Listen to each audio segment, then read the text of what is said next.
झांसी से बड़ी खबर सामने आ रही है।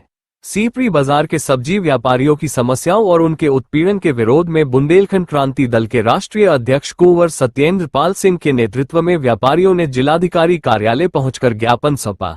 सब्जी व्यापारियों का कहना है कि वे लंबे समय से सीपरी बाजार में दुकानें लगाकर अपने परिवार का पालन पोषण कर रहे हैं। ऐसे में उनके सामने रोजी रोटी का संकट खड़ा हो रहा है।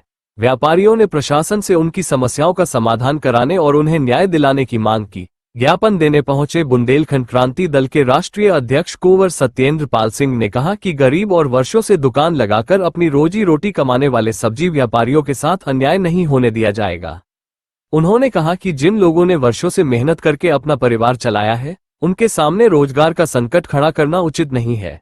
गरीब व्यापारियों की समस्याओं को प्रशासन गंभीरता से ले और उनकी रोजी रोटी सुरक्षित रखने के लिए उचित कदम उठाए।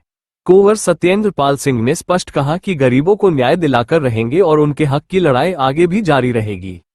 व्यापारियों ने भी प्रशासन से मांग की कि उनकी समस्याओं का जल्द समाधान किया जाए, ताकि वे शांतिपूर्वक अपना कारोबार कर सकें और अपने परिवार का भरण पोषण कर सकें। फिलहाल सब्जी व्यापारियों की इस मांग और दिए गए ज्ञापन के बाद अब सभी की नजर प्रशासन की कार्रवाई पर है। क्या मामला है? सब्जी वाले परेशान हो रहे हैं।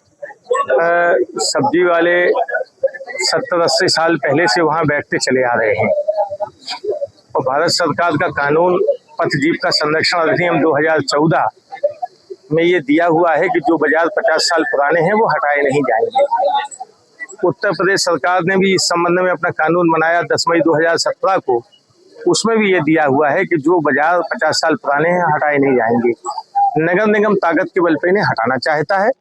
113 दुकानदार हैं, ये हट जाएंगे तो हजारों लोगों की रोजी जो इनके संग परिवार लगा हुआ है, हर परिवार में 5-7 आदमी हैं, ये बेचारे क्या करेंगे, कहाँ से ये रोजी रोटी कमाएंगे। उनका ये कहना है कि 2 महीने तुम रेलवे की जमीन पे बैठ जाओ, तो 2 महीने में आप जानो कोई बिल्डिंग बनती है? 2 महीने में कोई बिल्डिंग नहीं बनती और इस बात का कोई लिखित समझौता नहीं हो रहा है। आज अधिकारी जो हैं वो ट्रांसफर होकर चले जाएंगे तो अगला अधिकारी इस बात को मानेगा या नहीं मानेगा, इसका कोई भरोसा नहीं है। व्यापारी क्या चाहते हैं? सब्जी व्यापारी तो चाहते हैं कि जो सरकार का कानून है कि 50 साल पुराने व्यापारी ना हटे, तो इनको ना हटाया जाए, ये अपना बैठ के। देखिए, हम इनको जो कानून है वो कानून के हिसाब से हमने इनको कहा, हम इनका जो भी संभव, हमारा दल बुंदेलखंड के गरीबों के हित में काम करता है, बुंदेलखंड राज्य के लिए काम करता है। हम आज तमाम दल के लोग आए हैं, हम आए हैं, कांग्रेस आई है, घनश्याम कोरी आए हैं, पंकज रावत आए हैं, तमाम लोग आए हैं। गरीबों के साथ सब लोग हैं और शासन से यही मांग है कि आप दयापूर्वक इन पे विचार करिए और दया भाव रखते हुए कोशिश करिए कि इनके रोजी रोटी ना छीनी जाए, कि अपना व्यापार करते रहें। अधिकारियों ने ये भी कहा था कि उनको 2 महीने का समय दिया था, कहीं और सबसे इनके लिए उसका क्या कहना है? आप वहाँ बिल्डिंग बनाएंगे जो, तो क्या 2 महीने में एक पुलिया नहीं बनती? रेलवे की जमीन पे बैठा लेंगे 2 महीने को, तो 2 महीने में तो बिल्डिंग बन नहीं जाएगी। 2 महीने के बाद कहाँ जाएंगे वो लोग?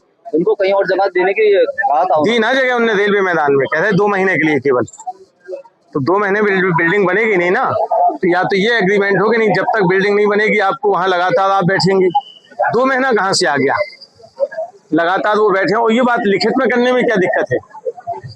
इनके जो यूनियन है मंडी की, इनके दस्तखत हो, वहाँ का अधिकारी दस्तखत करे, एक कॉपी दोनों पे रहेगी। जब तक दुकान नहीं बच जाएगी तब तक ये लगातार उस मैदान में बैठेंगे और रेलवे अधिकारी उसमें शामिल हों, और जब दुकानें बन जाएंगी तो इनको दुकानें दे दी जाएंगी। अगर आपकी मांगे पूरी नहीं तो आप क्या कार्रवाई करोगे? सर, ये दुकानदार बेचारे जो गरीब हैं, ये लगातार अपनी मांग तो करते ही रहेंगे कि हमारे संग अन्याय हो रहा है।